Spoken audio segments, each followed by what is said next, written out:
open arrow build being played here. We could see Sonya again on the side of Team Expert. They love to play her. She's strong here too.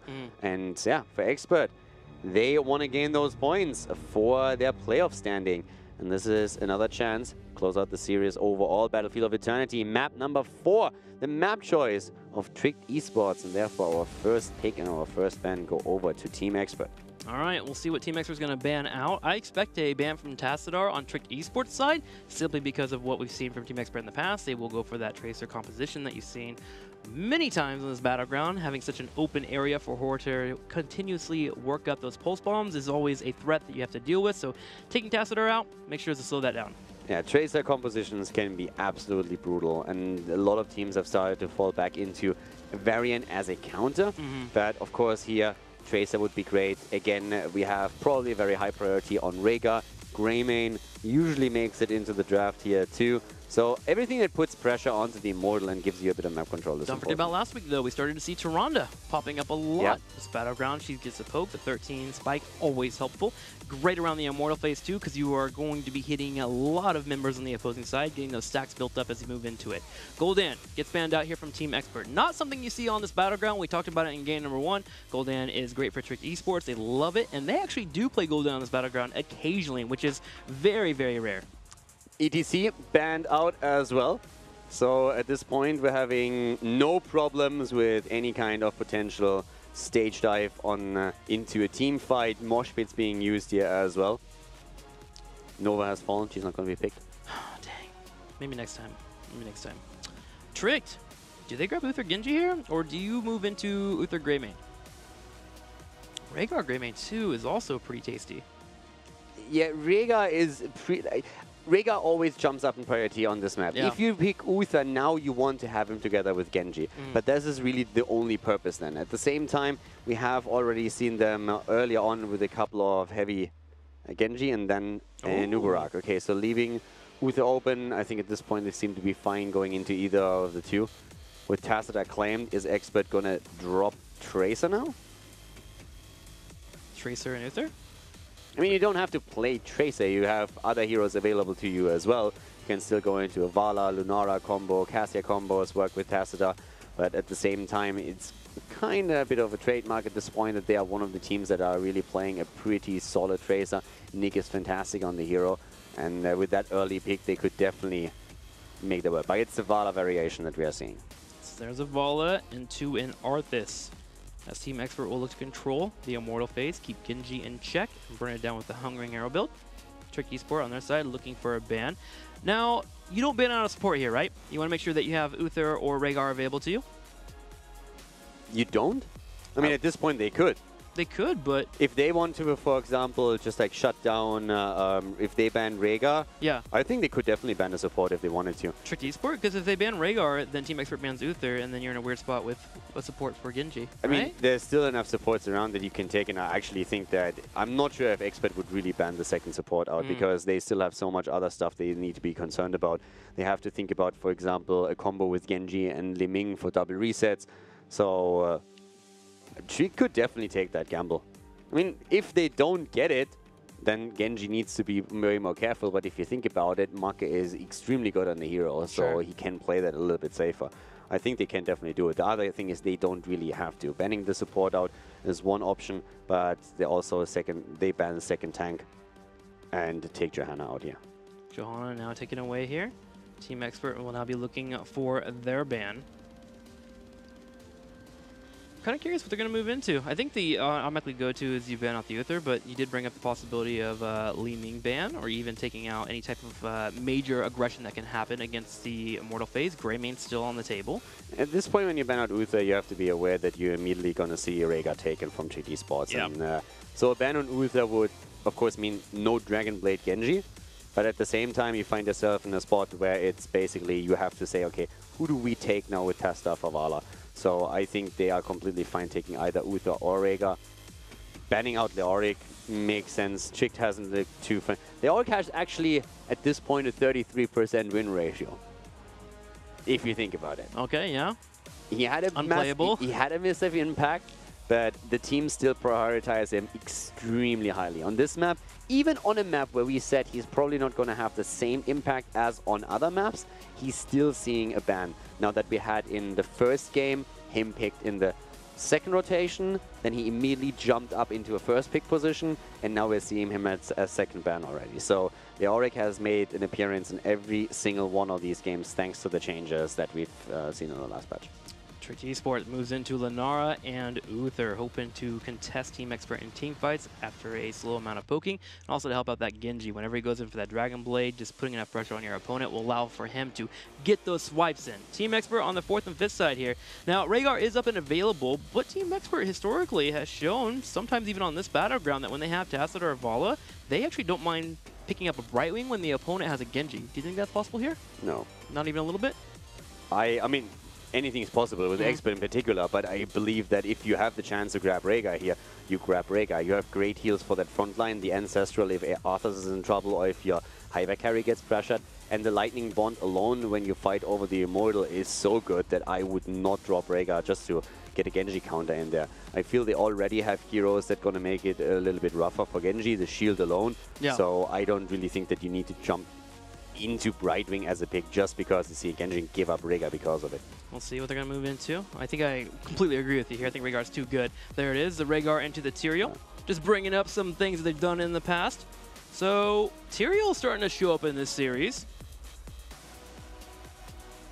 Give Judgment. Give Judgment?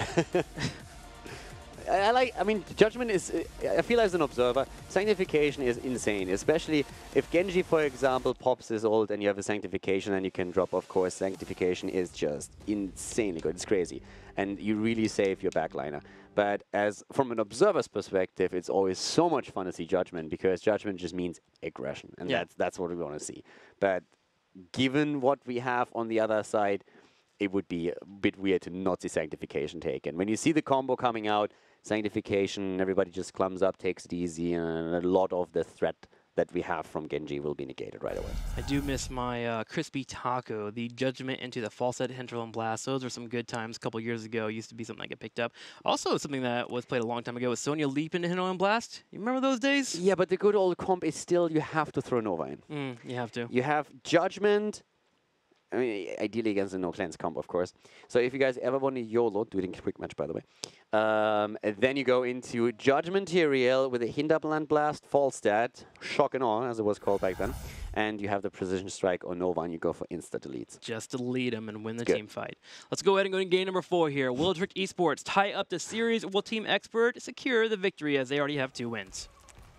Game number 4, everybody. Tricked Esports with Knappe on Uther, Remaballer on Anubra to the left side of Battlefield of Eternity.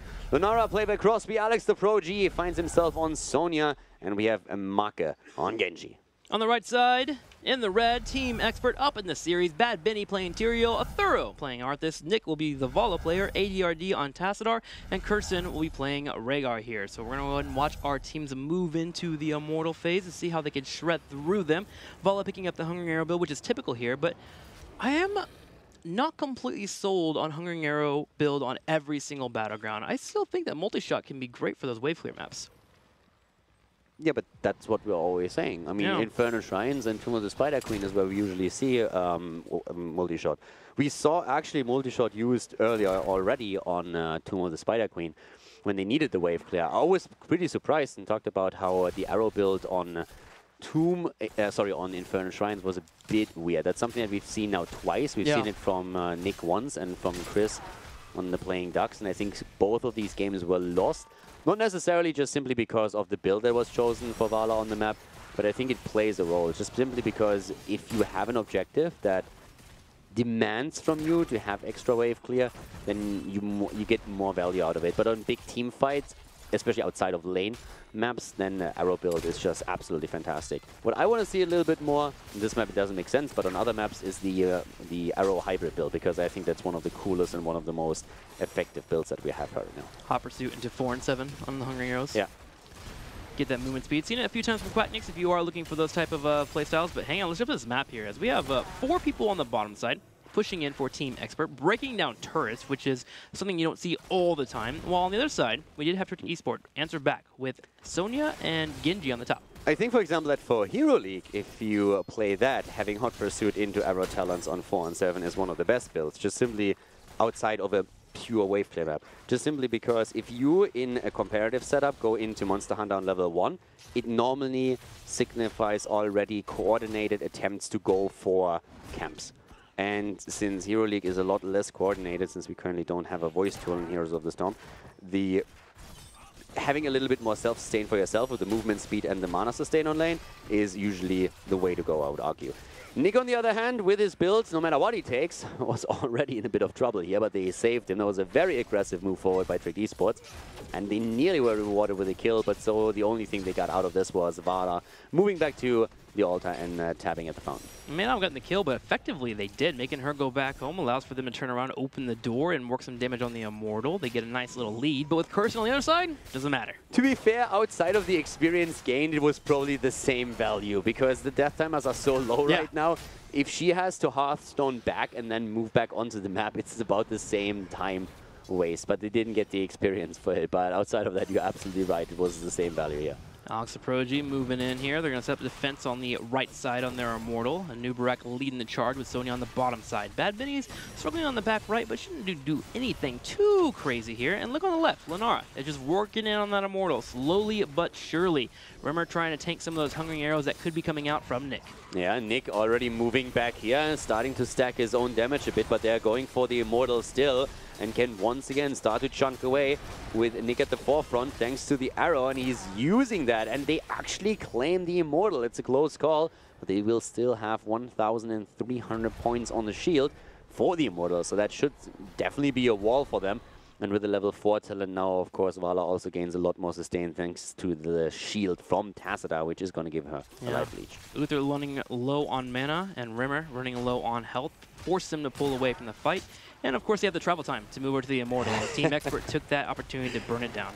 Great comment here, great tweet. The Skeleton King has returned to HGC thanks to these changes. Kneel peasants. Yep, he definitely has. Not on this map, but he's definitely back to business. We've seen that now already a couple of times. And keep in mind, this is the first series in which we are actually, in which Leoric, or in which the changes are in play, and therefore we're going to see a lot more teams that are starting to toy around Leoric and what kind of priority and importance he has in these matches throughout the entire weekend. So this is just the start. Yep, that's the exciting thing about a rework. When a hero comes in, we see a build that comes up. After a week or two, we start to see how people are countering those strategies, whether it's macro-based, whether it's trying to force down a different target, maybe a new hero rise. Can't wait to watch that as it unfolds with you here, Caldora, in the next couple of weeks. I am missing my Jaina, though.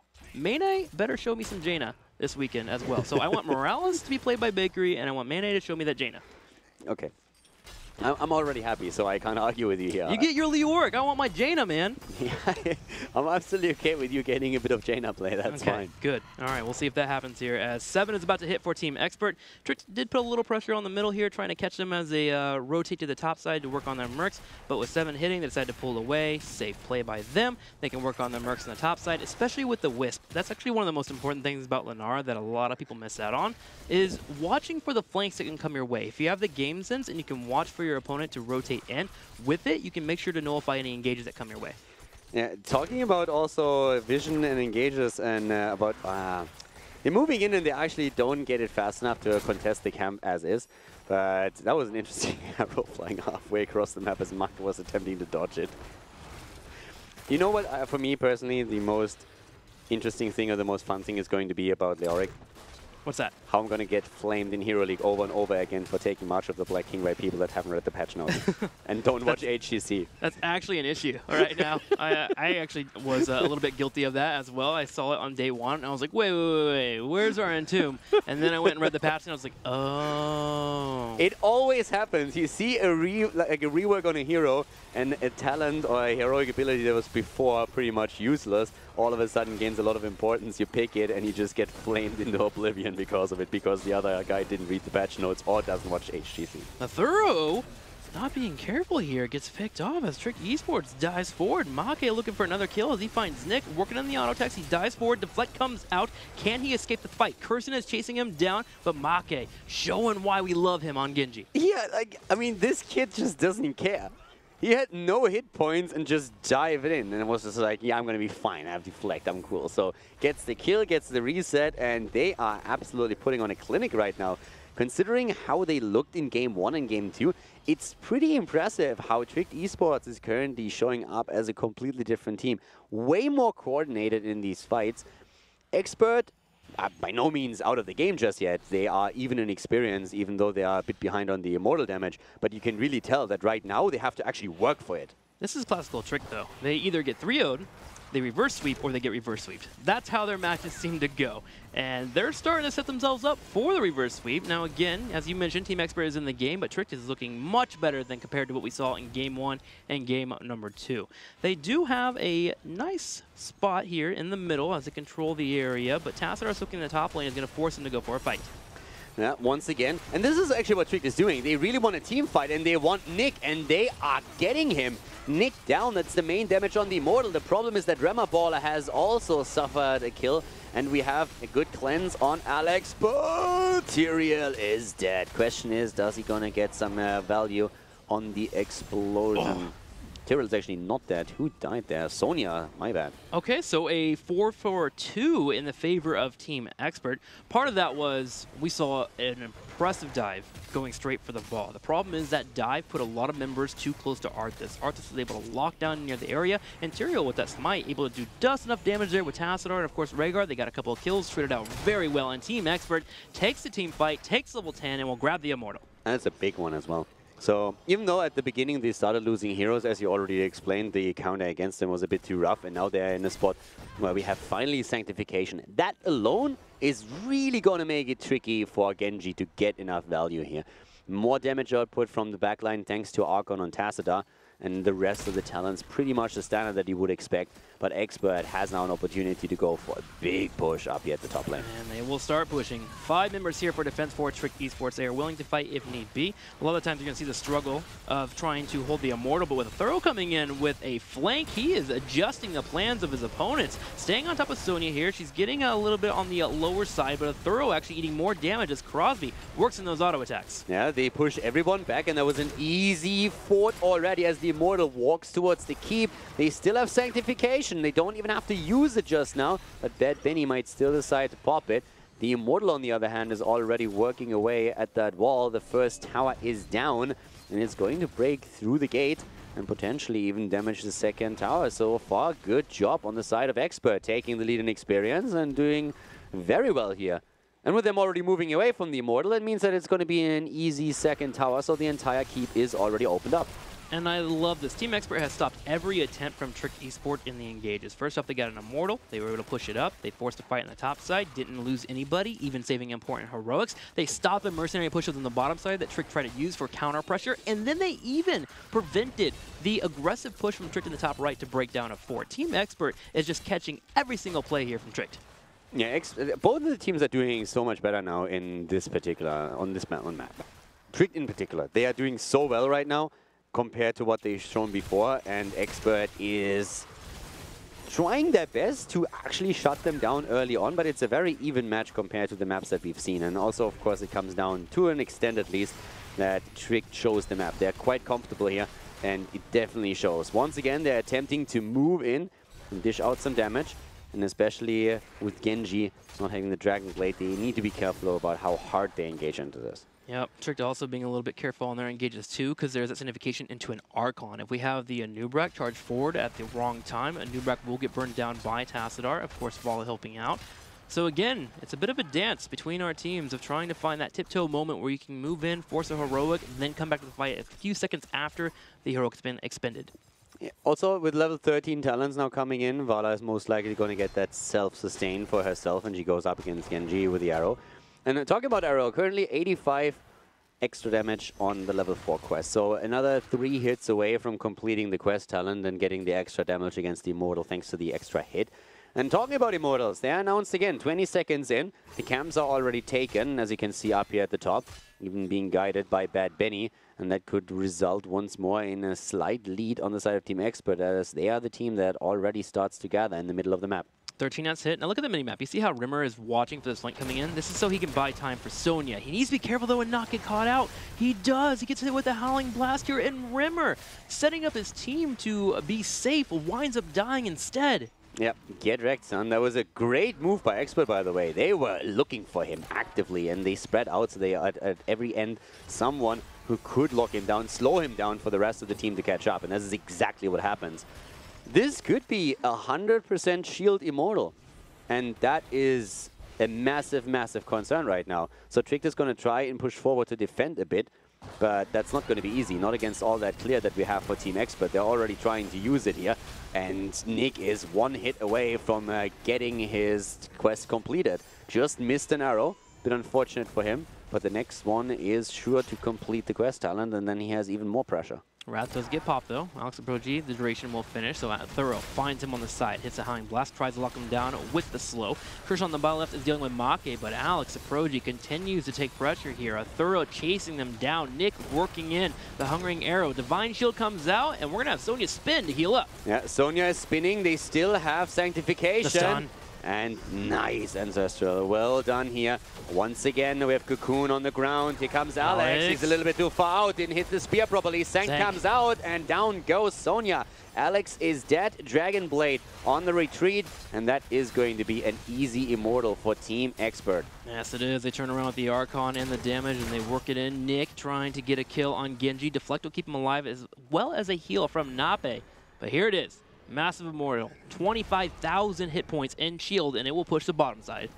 Yeah, and they are already leveled ahead, and this one is going to hurt a lot. 100% shields, and now this push coming in with Strafe coming off cooldown in a few seconds, Army of the Dead in another 20, so it's likely to be available for the next fight as well. They have a lot of important cooldowns ready for this. Sanctification, on the other hand, is going to be missing, so is Ancestral and Archon, so they need to be a bit cautious. But here comes a massive aggressive play from Trick, because they are trying to push them away and fight outside of the Immortal range to somehow save that keep. I would love to get Vala, but Alex gets picked off. And Thorough doing a great job of shutting the back line. Crosby in trouble. He falls. Nape also getting lower and lower with the Immortal working on the keep. It is yet to even be scratched in terms of health and shields. The keep easily goes down, and Team Expert can make a play for the core. Yeah, they can definitely make that core play now. So the keep is attacked here. 16 dropping any second. Could have even killed Genji a second ago. Yeah. But this is 16, so it's a 3-level lead, it's a talent lead, and it's an Immortal with half a shield that can now move towards the core. I would be shocked if this is not the end of the game. Right now, Ethereal is even locking... Yeah. So much for that. Anubarak is down, and this has to be it. I mean, Expert is completely dominating this mid game here after the Auric abilities have dropped. Sanctification was such a game changer here.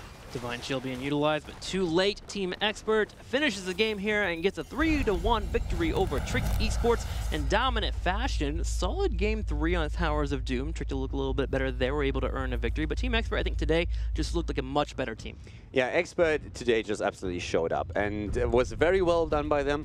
Trick struggled a bit in the first 2 maps in particular. But this also means that there is still a chance that Trick is dropping into the Crucible. Now keep that in mind when we're talking about results here. It's all about how the Ducks perform. And that's actually our next series, the Ducks versus the Zealots. And that's where the Ducks have to get a first big win. But the interesting part is that even if the Ducks lose the next series, there is a chance that they can still tie with Trick now. It's a small one, but it's still out there. So it could really come down to the last play day when we're talking about Crucible and about playoff spots and who goes to BlizzCon. But just to keep you guys in the loop a bit on this. But yeah, today, Expert absolutely showing up. Fantastic series by them. For Trick, they would have loved to get the win here and get a bit more safety. But they have it in their own hands to make it into the playoffs and fight for a good spot there. Well, we'll continue to keep an eye on our standings for our teams as they try to get to the HGC Finals and, of course, not fall into the Crucibles. But with the victory from Team Expert, it's time to talk to Bad Benny here. Bad Benny, welcome to the HGC. Yo, you look kind of warm right now. Yeah, I'm a bit sick, but it's fine. Okay, well, I hope you get better, man. First off, congratulations on your victory today. You guys came out and showed off the new Leoric. What do you think about him?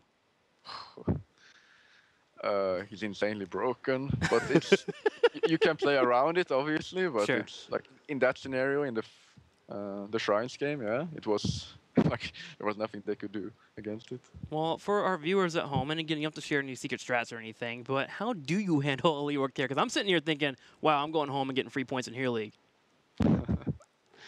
I mean, it's more like you play around it. You don't, because he's super strong in team fights, right? That's what he excels at, and he can deny certain heroes' abilities way easier. Like Genji is pretty hard to hit with the E still because he's dashing around, while Greymane or immobile backliners are easy to hit. So if you have either like a mobile fast kill comp that, yeah, I don't know, Abba for Genji, Anub, I don't know, whatever. You jump in and do something fast, then he can't always reduce their damage in time. So what you're saying is he's a Sergeant Hammer hard counter. Yeah, exactly. Okay. So no more hammers anymore. Well, thank you, Bad Benny. Over to Caldor. Yeah, well, first of all, congratulations. You guys did really well today. Great, really well coordinated, and it seems that you adjusted to the changes in the new patch like super fast. Overall, you're starting to solidify your position up at the top, and right now, what do you think about the competition? What do you guys think you have still a chance at BlizzCon? Do you think that Dignitas is going to struggle at directly qualifying? I mean, not through the playoffs. Oh no, we definitely don't expect to directly qualify. That kind of went out of the window when we lost to TGG the first week. Like after that loss, it's basically if Dignitas plays well. Oh yeah, and after we lost to Dignitas, obviously, but. Yeah, it would be really hard for us to auto-qualify, so we just set our goals at playoffs, basically. So we're trying our best to improve. All right, and at the same time now, what do you think, what's your biggest competitor at this point in the playoffs? Just assume that you guys are ending up in the playoffs. Who do you think is the team that you have to watch out for the most? Honestly, really hard, but like so it's Tricked, Zealots, and Liquid most likely. And all of them are very similar, I think. Like their playstyle is fairly similar. Liquid stands out a bit, but Tricked and Zealots are, like, I would say both pretty equal and in skill and like play level. So yeah, honestly, all three of them. I can't decide which one. So close, really tense playoffs incoming. Okay, thanks. All right, Bad Benny, we're going to go ahead and let you go so you can nurse yourself back to health here. We hope that you get a little bit better. But before I let you go, you do have the floor for a couple of shout-outs. Yeah, shout out to Expert, to all our fans, to everyone who supports me individually when I'm streaming. I'll be streaming later tonight as well. Tell us where. At Bad Benny Hots, I think it's at Twitch. But you should check out the next series before you watch me. So I don't wanna sell out too much. Oh, Bad Benny, so kind. Yeah, shout out to my team. Bad Benny and Team Expert getting the victory today with a 3-1 over Tricked Esports. Make sure you do check out Bad Benny, man. He's a good guy. Great little tweet there. We'll be right back with a content reveal right after this commercial break. See you soon.